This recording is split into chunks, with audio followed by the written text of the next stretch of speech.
Hello.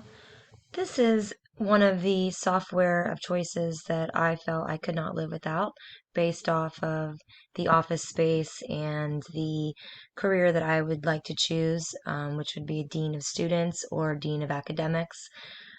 Currently, I use this in my job in my office. It is Adobe Acrobat Pro, and I am able to convert Word documents into a PDF file as well as do the opposite, convert a PDF into a Word document.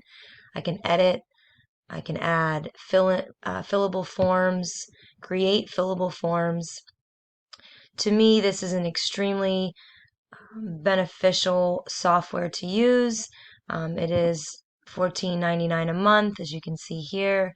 I believe my job paid $180 for the entire year right up front.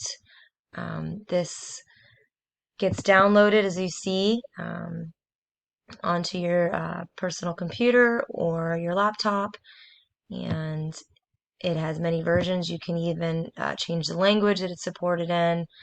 Um, a lot of the uses that I get out of it is creating forms, especially fillable forms. There's even electronic signature that you can input in that and send off to multiple different people using their email address just right through Adobe Pro.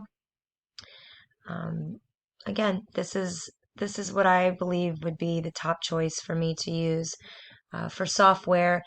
In a classroom, it could be very useful as well. Students could use this to create a form for themselves, maybe a flyer or any type of support event that they're having. There are also areas where you can insert pictures and design. There are many different features to Adobe Acrobat Pro. The ones that I've just mentioned are just some of the few that I feel are the most prominent and would not only help assist in an office space, which is what I use, but also in a classroom. Thank you.